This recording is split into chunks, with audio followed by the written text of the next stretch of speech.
Great. That was uncool to say in like 2013. We are coming up on the 2020 election. Sorry. Was that a bad thing to bring up at the top of the session? I wasn't prepared for that trigger, Claire. Yeah. I mean, none of us are. Hey, Merlyn. Hey, Monica. Thanks so much for joining us. Hello. Hey, thanks for having us. Anyone out there listening, thank you so much for joining us as well. Jeremy and I are really excited to get to talk about Zoom theater today and all of the sort of exciting digital productions that Sweet Tea Shakespeare is cooking up for our 2020-2021 season.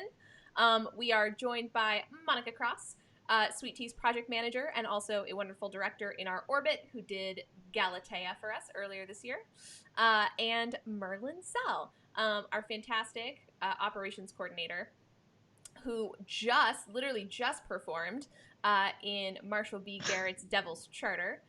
That makes it sound like he wrote the play. He directed the play. Barnaby something wrote the play? Barnaby Barnes. Barnaby Barnes, whose name sounds like a cartoon character. Yeah. But Marshall directed it, and I got to see it. Jeremy got to see it, and Merlyn was in it, and it was wonderful. So we're super excited to have them both here and to chat about digital theater. Oh, Jeremy's here too. Say hi, Jeremy. Hi, Jeremy. Why are you still clapping? It's an exciting time. It is an exciting time. It's a wild time. Halloween is on Saturday. Like, October's just gone. Yes. Yeah, it's a little scary. I have to think about Christmas now. And I don't think I'm ready for that. Not until next week. Not emotionally prepared for that holiday. No, I'm definitely not. Yeah. I'm not, no. But, in the theater world, we have to work like years ahead. So it's already like Christmas and springtime all at once. I know that I'm starting to become a little bit like institutionalized, just in the sense of like thinking like I'm part of a theater company as opposed to being a freelancer. Because today I got an email from Jeremy where he was like, "Oh, we're punting this project to 2022," and I just nodded. I just read it. And I was like, "Yeah, sure, okay," as if that's a real year. Like I'm starting to compass 2022 as like a real year. Which if I was charting my own course, I absolutely would not be thinking that far in the future. I feel like being a part of Sweet Tea has like, it's just given me a much longer. My vision is a lot longer. Because theater companies have to think in longer timelines, and we all do now because of COVID. Because we're, we have to punt things, at least live things, and in the meantime, we're doing digital things, and that's what we're talking about today. So we've added, I think I've got the number right here, something like 300 Zoom productions. Yes, accurate. And we started with Galatea back in August and have continued with Devil's Charter, and we're continuing this weekend with the Spanish tragedy. I want to hear some about that from those of you who know more about it than I do. I mean, I read it once and I've seen it once. And then next week we've got The Rover, and Claire can tell us all about that. I can indeed.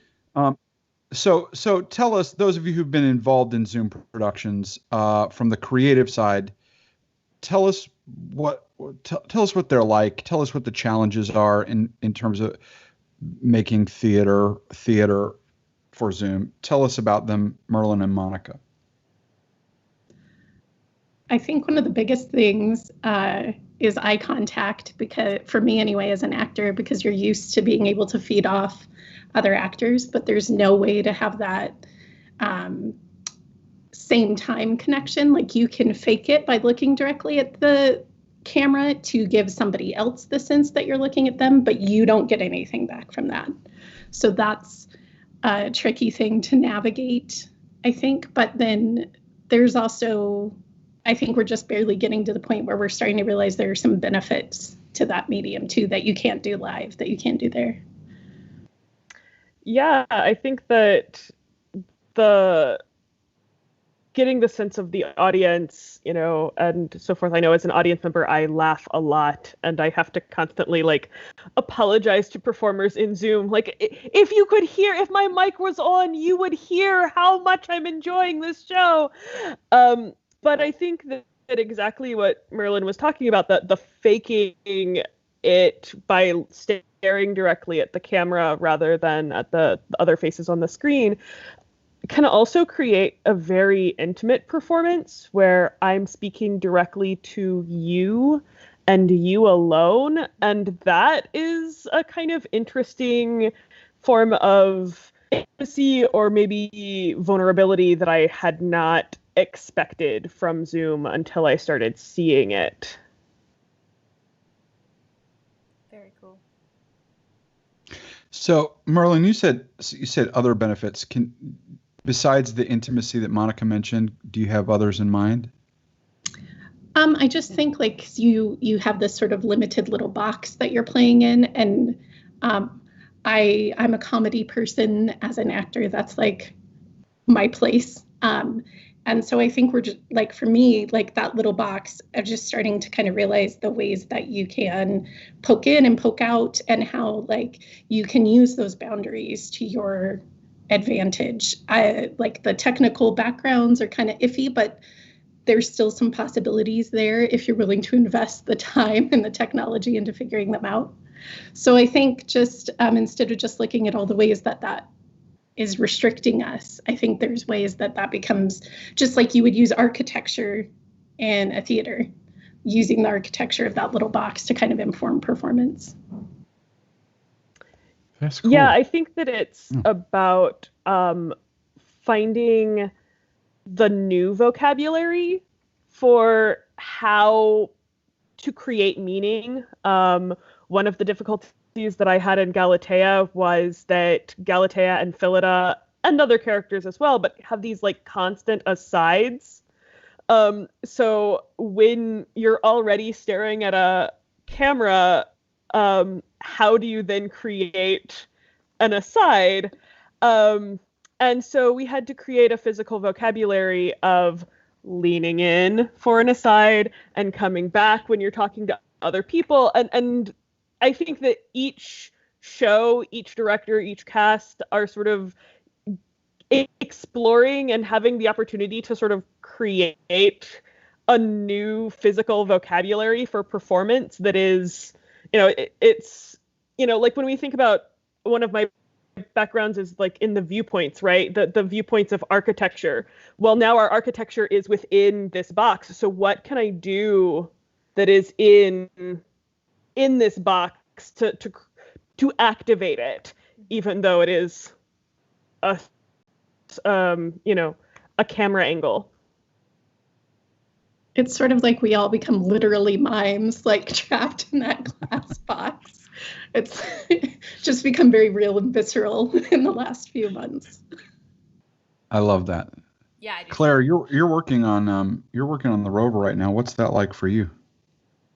It's marvelous, but I feel like I need to just begin with the caveat that everything I'm going to say from my own personal experience with Zoom production is a little bit skewed, right? I have like an oblique angle to it because the Zoom performances that the restoration casts will be performing are like, they're like bonus nights. They're like farewell performances that we are putting on Zoom for the public to enjoy, but we are rehearsing and recording audio dramas, right? Radio plays.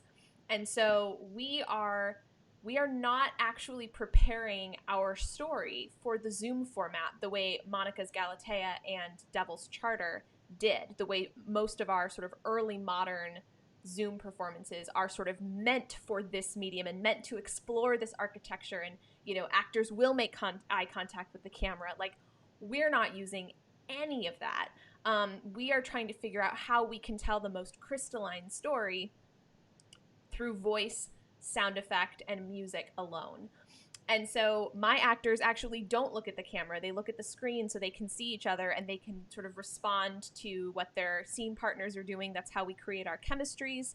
We're not really worried about what's behind them or in their hands, because again, it's all for a radio play. So if they want to hold something as a prop for themselves, they can, but it's not like incorporated or locked in. Yeah, we just have my actors just have a different relationship to Zoom.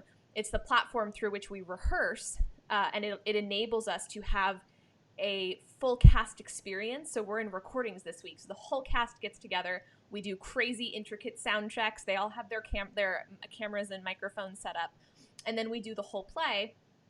We perform it at performance quality, but really what I want them to focus on is voice, right, and telling the story.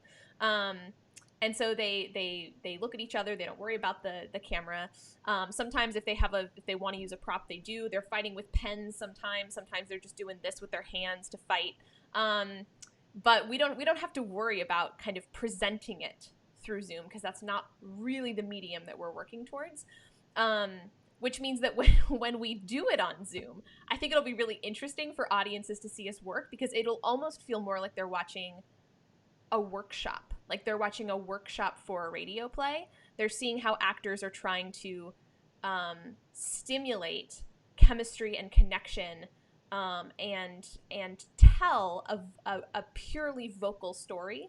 And they're going to get to like watch that in action. The way I described it to my actors, it's kind of like, you know how like Pixar movies, like when they're making Pixar movies, they'll put a camera in the room with the actors doing their voiceover work. So you can kind of watch the actor. Like there's wonderful footage from Disney of like Robin Williams doing his Genie voice recordings, right? And you kind of watch him perform, and you watch him get feedback from the directors, and then he'll do some more performing. That's kind of what the audiences are going to see. They're going to see that process. Except rather than it being one actor at a time doing lines in a standalone, they get to watch them do it with each other. And these actors have been working on Rover for 7 weeks, so the chemistries are real, the bonds are strong, the cast is really connected to each other and really connected to the material. So it won't be as Zoom polished, perhaps, as the other Zoom performances, but I think it'll be really, like, joyful as a process. That's That awesome. sounds so much fun. Mm-hmm. Yeah. So, like I mentioned, we have like 300 of these. That's I'm not too far off. Nope. We have, so folks out there, if you're catching on for the first time, there's like a major global pandemic happening, and it's had a bit of an impact on theaters. And so, in like in Sweet Tea's context, like we don't have our own space, so it's hard for us to have even scaled down in-person stuff. And so we're doing all this digital stuff. Our next one is Spanish Tragedy. That's this Friday. Yeah, it is. Halloween Claire Eve, Kimball. or All Hallows Eve, however you want to spin that. The 30th at 7:30 p.m. Directed by another Claire Kimball. Hooray! Hi Claire, if you're out there, hooray! Crackerjack cast. It's awesome. Including, may I say, Mr. Patrick Bentley, who was in my MFA project way back in the day, as was Bob Jones. So this is like a little bit of a homecoming for me, and that's very exciting. So tell us what we should know about Spanish Tragedy, aside from the fact that it's set in Spain. And it's sad. I got that one covered. Yeah, no, you did. I am so excited. This is really the only one of the early modern Zoom performances that I knew anything about before we signed those directors. I have read The Spanish Tragedy. I know who Thomas Kidd is. I was so proud of myself, and then I realized it was like something that every Shakespearean knows about. But Spanish Tragedy is kind of amazing. It was kind of a game changer in terms of early modern theater. It's like right before Shakespeare. I don't know the year, 1580 something, I think. And it's it's classic early modern tragedy. It's like 4 hours long, in full. But it's this really wonderful, like galactically huge revenge tragedy. There's a play within a play. Much of the structure of the piece is, sort of harkens to Hamlet. It's kind of foreshadowing Shakespeare's Hamlet. He takes a lot from Spanish tragedy. I went on to Wikipedia, and there's like 43 named characters. So the inimitable Claire Kimball, who I've loved working with, she has hewed the play down to a crisp 90 minutes, and she's either compressed or cut characters so that she really sort of limits the cast to those main players. She has a really amazing group of actors. I was able to watch their rehearsal on Monday night, and they did a run for me, and it was just marvelous. Like, Jeremy's right, it's a crackerjack cast, and there's just so much like mutuality and spontaneity in the way that they approach the text, and they're totally like knit as a unit. It's very bloody and gory. Everyone dies. And I feel like I can say that without it being a spoiler, because it's a tragedy and it was written in the early modern era, but literally everyone dies. But it's a play that's really exciting, but I think that in its full form, like its full 3.5 hour form, you can lose some of that like terror that I think the play wants to conjure. And so by slimming it down so much, she's taken out a lot of the lengthier monologues and sort of slower bits where characters just talk ad nauseum. She's really hewed that down. And so the plot sort of like gets to rise to the surface, right? It gets to kind of rise through the language. And it's just like action.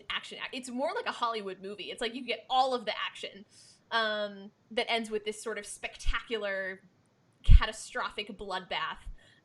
The actors are having the time of their lives. There's some really cool costumes. Yeah, it's gonna be really fun. That's exciting. Yeah. How, friends, do we get tickets to that or to any of these?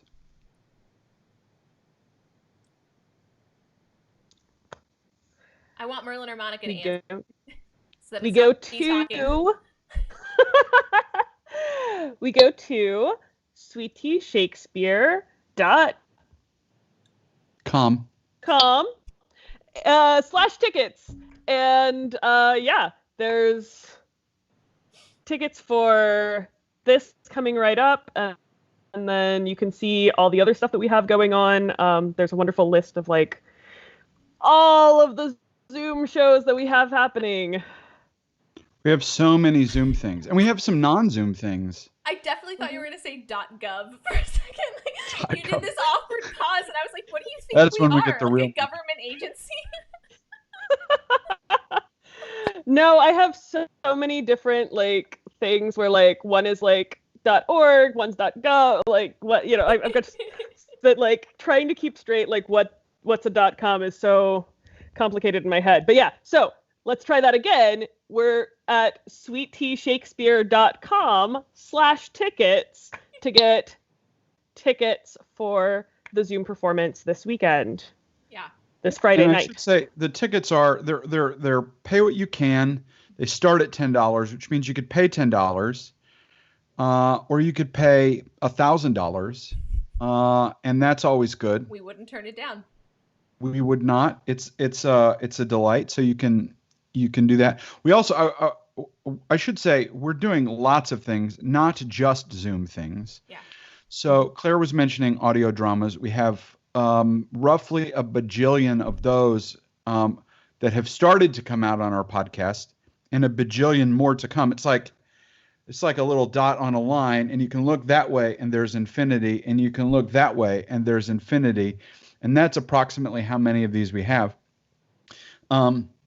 including, help me not forget any of these, but we have a Midsummer Night's Dream that's in the process of being released. Mm-hmm. Yep. That's our in-person cast that didn't get to do their work in person in the spring because of COVID. Yeah. We have a reading of As You Like It that's in the process of being released, a table read that you did, Claire. We have Way of the World, which is a sort of polished up audio drama restoration that's in the process. Like episode 2 came out yesterday. 5, is that right? Yeah.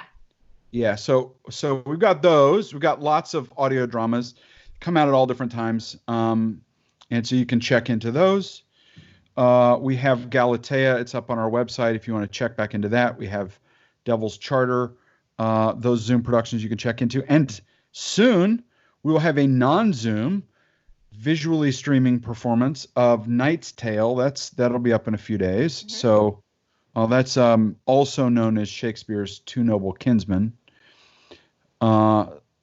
So hooray! If you're into Chaucer and late Shakespeare, a little bit of John Fletcher, it might scratch your itch. Yeah, it's a fun show. I got to see the recording. It's really great. We also have, in terms of ones that are out, we also have a table read of Love's Labour's Lost. We did That's earlier right. this year. I'm in that one. Yeah, you did. He was my Don Armado.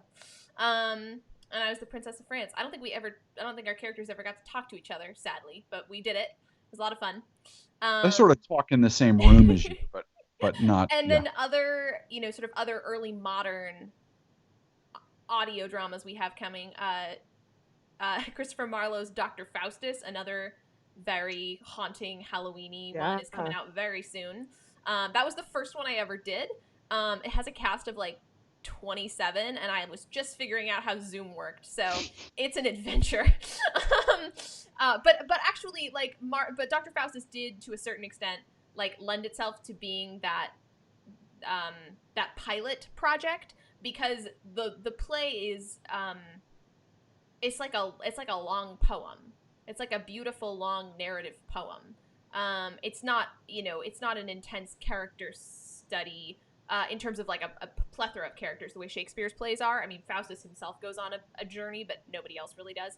And so it is kind of like this gothic fairy tale kind of. So it worked as like the first bit of text that we sort of figured out how to deliver in an audio form.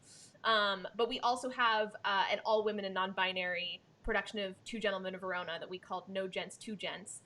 And that audio drama will be dropping soon. It's killer. And those are the ones that we've done. And then I have 4 more in development, and they're all restoration titles. So there's going to be a lot of really marvelous audio drama coming your way. The ones that I'm working on, at least, I'm working with Wesley Johnson, who's writing original music and doing all of the sound effects. And then he and I are layering the voices. We're doing stereophonics. I've staged all of the shows and explained them to him beat by beat. So he's put the characters in positions, and you can actually hear them like entering and exiting through left and right and all of that good stuff. And there's music and sound effects, and they're really, really fun. So Way of the World, we just released episode 2 on, what day is it? Tuesday? Yesterday. 2 of 5. Give it a listen. It's on all podcast platforms. Sweet Tea Shakespeare Hours. You can take a listen and go back in time to England in 1700. Surprise, surprise, rich people were just as horrible back then as they are today. And let me just say, if you're listening to this, you're sitting at your desk at work of a multinational corporation that brings in millions of dollars and has an exceptional charitable giving campaign, or Yes. let's just say you are Scrooge McDuck. If you're listening, Jeff Bezos, whoever you are. You would like to sponsor the podcast, which reaches now. I can actually say this. It actually does reach hundreds of people. We just hit us up. We'd love to make these the Amazon.com presents the Sweet Tea Shakespeare Hours, for instance, or the McDuck Sweet Tea Shakespeare Hours. Or whatever your sort of business and coin purse, whatever brand you want that to be. I mean, we will sell our souls faster than John Faustus, and I mean that from the bottom of my heart. We like paying people, especially artists, and so you can help us do that. I apologize to anyone listening. Just there's a reason why I'm the assistant artistic director and not the director of marketing.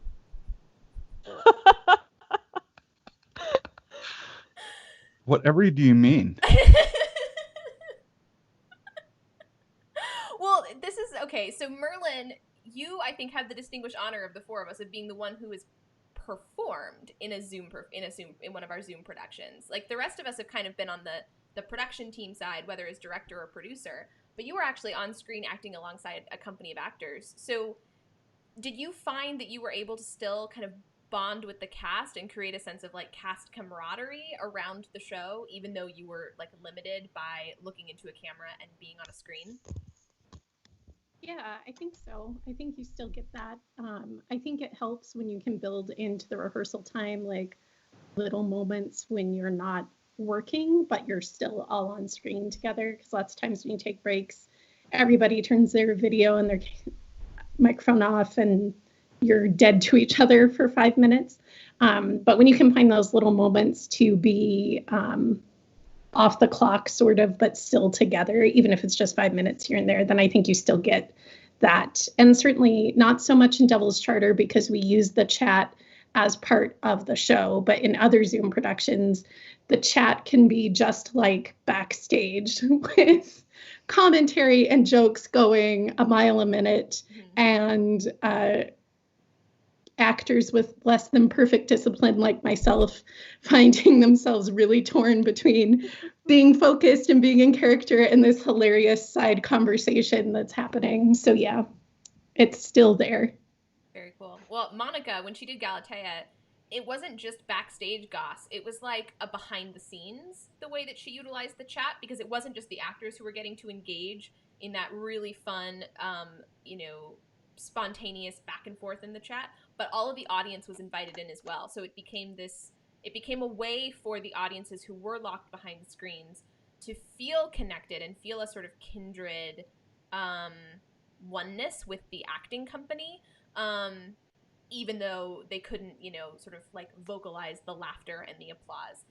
So I'd love to hear you talk about what that was like and sort of how that served your vision. Yeah, the thing that I miss most about in-person theater right now is the sort of communal aspect of everyone coming together, talking before a show, chatting afterwards. And I felt like, I had been in several Zoom productions where we had done backstage, like the chat had been backstage and very, raucous in that sense. And I wanted to invite the audience into the process, into the backstage, into that world where actors and audience could chat about the show while it was happening. And I think that Galatea really lends itself to that. And I think that there are other early modern plays, some of which we are definitely about to do in the near future, that really are just bizarre by modern standards. Like, they're just so interesting. Like, you don't expect two women dressed as boys to fall in love with each other and then the goddess of love to be like, sure, you guys can get married. I'll just turn one of you into a man. Awesome. Like, I think that that's just joyous to really delve into the upending of expectations that early modern drama can give us. And restoration drama. And yes, and restoration drama. And so for that, the chat becomes a way to, yes, comment on like goofy costume choices. Let's, have a moment where in character you say, I'm playing so-and-so's father and like berating a child, like in character sort of back and forth about the choices that they're making in scenes that maybe you're not in. But it's also a chance to really be like, wait, did a play in 1588 really just like say those, like some of the jokes in there are just bizarre, right? Like fish day, flesh day. What is that? I think that there's some fun to be had to leaning into the sort of I think we use sports metaphors a lot, right? Like the going to a stadium and being involved in in cheering on a performance. And I think that Zoom allows us to do that in the chat in a way that we can't when we're just staring at a camera, right? Like, back to one of the first things that Merlyn said about, like, you can't really connect, you can project a connection, but it's not being reciprocated. And I think that the chat sort of it allows us to do the same sort of direct address things that we would want to do on stage, just in a new way. And so that was really an experiment when I did it for Galatea. And I was really pleased with how fun it made the experience. Yeah. I think I'm really looking forward to letting the actors go hog wild when they do their Zoom performances at the end of the recordings. Because the thing is, like, I've set up the schedule in such a way that it will be the last thing the actors do. So after a week of having headphones, keeping track of their Audacity files, being so fastidious about capturing the audio recordings and all of the sort of technological nightmare that entails, finally they can sort of set all that aside and they can just do it. They can actually just be in the story fully and know that there's an audience there, and they can bid farewell to the characters with complete, emotional abandon. It'll be kind of a jubilee for them of, like, we get to set aside the stress now. The recordings are done. The audio has been captured. Now we get to just live it. And because they're restoration comedies, like, they're raucous. There's crazy. So much in the Rover, so many moments of, like, wait, what just happened? Yeah. Did I catch that? Completely. And I think that that's really what the joy of the Zoom chat can really enliven, that, like, wait, what moment. Sure. So I'm excited for that. I've adapted all the scripts specifically towards my actors. That's why I cast my leads so far in advance. And my cast has actually, some of the actors have started just playing a game with each new project. They do, was it Claire or was it the playwright? And they all make bets on whether they thought it was my writing or the playwright's writing. And I gotta say, like, 6 times out of 10, they think it was me, and it was written in, like, 1674, and they're like, oh my God, they were saying this back then. Like, women were saying this on stage back then. And I'm like, yeah, they really were, especially in the Rover. Another feature of Zoom that I particularly want to shout out, if anyone works for Zoom and ever stumbles across this video, I just want to thank you from the bottom of my heart for the hide non-video participants feature, which enables pretty much everything that we do. But in rehearsals, I've found it's actually been really a marvelous way of getting my actors to connect to the structure of the piece and get a sense of, like, when the playwrights are pushing and pulling characters in and out of their story. It's a really lovely, for those of you who don't know, it's a really sort of handy visual tool that Zoom allows you to enable. So anyone who turns the camera off will just disappear from the screen, and then the boxes of the people left will get bigger. So if you have a cast of 15, but 13 of them turn their cameras off, you just have 2 big boxes next to each other. So it looks like those 2 characters are alone, floating in space. And it's a really wonderful way of just reifying the intimacy that we can't create with person-to-person connection. And restoration comedies are like, they're all propped up on romance, so I'm sort of constantly thinking about how I'm creating those connections. But, like, we had a moment as a cast with Rover where we were going back and forth. There's a bunch of street scenes where everyone's on stage, but we're hearing conversations from different pockets of people. And so we were all experimenting, like, do we want people to turn their cameras off when they're not speaking, even though they're just on another part of the stage? Like, what do we want to do about this? And we were trying a lot of things. And finally I said, let's just leave all the cameras on when your character's on stage, and let's just try just turning it off when you exit. And we did our stumble through that way. And I realized that Helena and Wilmore, my 2 lovers at the center of that piece, are not alone on stage until the last scene. The first time that they are actually designated to be alone on stage. And so all the other moments that they meet, that they cross paths and flirt, they are surrounded by people, and not just people, their friends and family. who are watching them carefully. And finally, in the scene where they finally sort of declare their love and decide to get married, spoiler, they are totally alone. Totally alone. And we only realized it because we followed that model of the camera work, and we all had the hide non-video participants. And suddenly it was just Ron and Emily, like, alone on the Zoom screen, and all of us were like, oh, we haven't seen you two alone together in your big screens. Like, we would see more of their face because the screens were so much bigger. We got the nuance of it. But it really was a revelation for all of us, where we're like, oh, if this was a production on stage, like, this would be the quiet moment. This would be the moment when everything would slow down. And it comes like 3 pages before the end.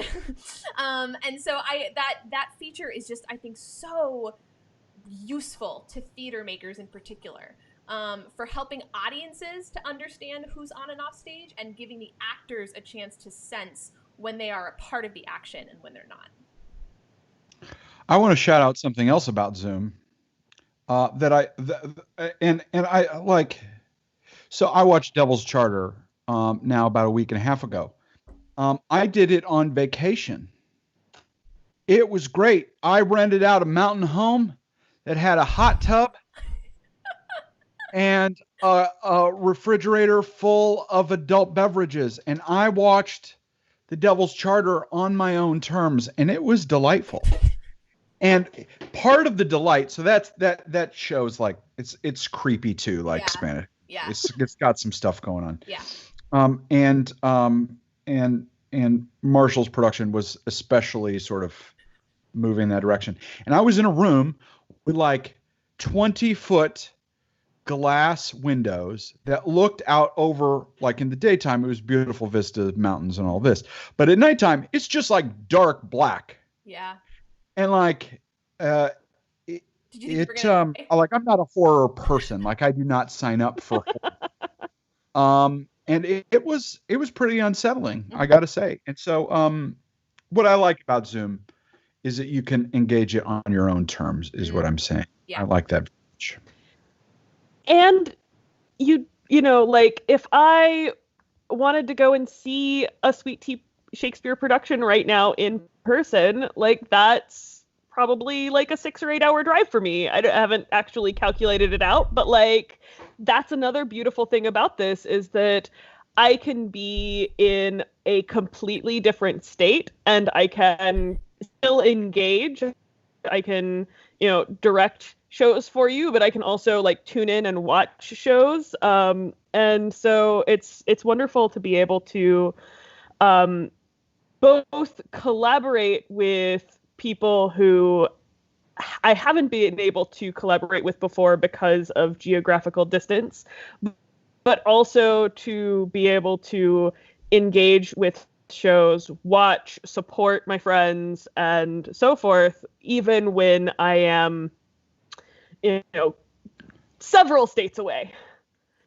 And you can't catch COVID like this, not even if you lick the screen. Right, yeah. He might catch something else, but COVID is not one of those things. Speaking as the one of the three of us on the West Coast, I just want to affirm that, Monica, because the actors that I've worked with come from all over the United States. In fact, not just the United States. The Rover is actually a partnered production between Sweet Tea Shakespeare and Cup of Hemlock Theatre, which is a fringe group up in Toronto, Canada. So, like, 4 of my actors are Canadian. Nice. And we're from, and we don't hold that against them, is no, what not I would. At all. I mean, we're a bit jealous of them, especially as the election unfolds, but we don't hold it against them. My love interest, I'm playing Valeria. My love interest is Canadian, and every time we talk, I'm like, just so you know, you are the luckiest bastard on the planet. And he's like, I know. But actors are from all over the country, all manner of time zones, and all states. So far, I've worked with actors from 6 countries and 4 continents in doing these audio dramas, because we can surmount geography in that way. And I to a certain extent it's a bit self-indulgent, because then I feel like I get to really cherry pick my actors, assuming they say yes. But I can bring together groups that I wouldn't be able to direct in a room, even in the best of times, even in a non-COVID world. We wouldn't all be in one place, and I wouldn't be able to put these voices together. And in that sense, like, I feel like we've built so many bridges that just wouldn't otherwise have existed.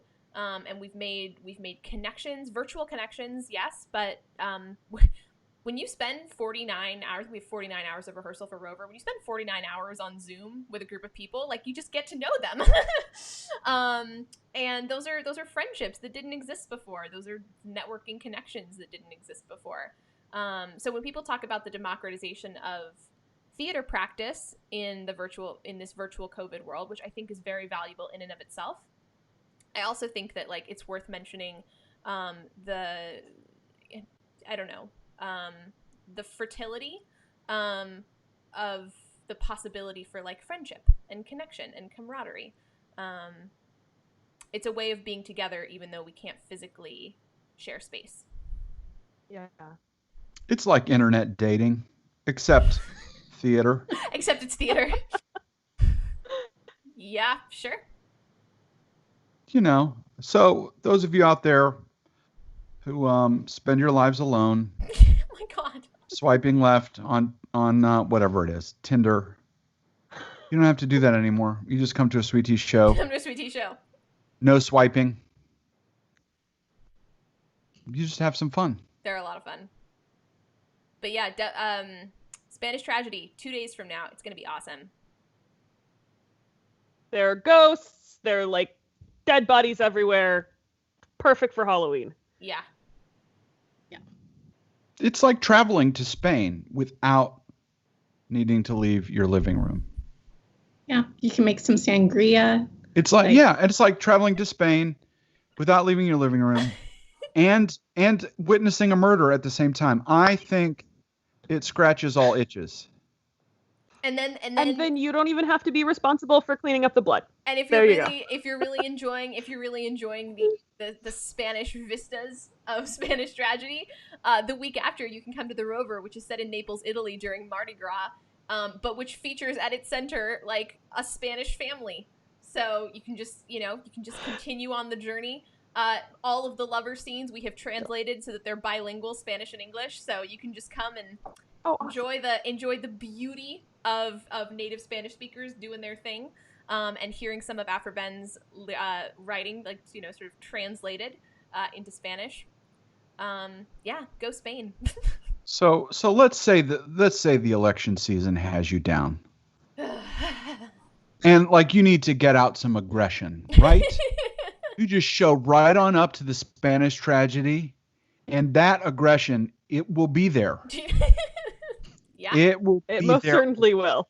And let's say you get to the election, you're a little worn out. Maybe your team wins. Maybe your team doesn't. And you have some, like, need to experience joy. Show up to the Rover. Yeah. Yep. Bring booze. My cavalier. Let's say, I'm not sure this will be the case, but let's say you needed to stay off the streets. Go see the Rover. Yeah, it's very true. I'm like, we're nothing if not a public service right now. So, hooray. Lots of fun stuff coming down the pike. For sure. Well, thank you, friends. Yeah. Thanks for joining us. Thank you. We did it. We did it. Go team. Hooray. Merlyn, please share with us your sangria recipe, and I think we'll share it and make it, and I think it'll be great. I can do that. That can happen. Put it on Patreon, right? Yeah. That's right. Yeah. It's a Patreon exclusive. We digitally get just totally hammered together on Merlyn's sangria. Nothing sounds better, honestly.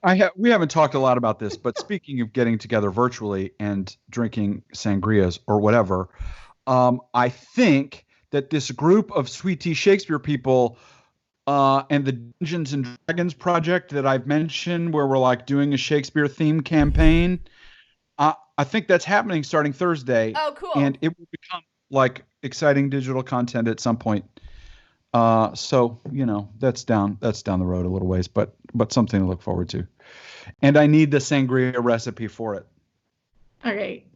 I've never played Dungeons and Dragons before in my life, and they roped me into it. And so I think like a little bit of like drinking associated with that will probably make it a success. Most certainly.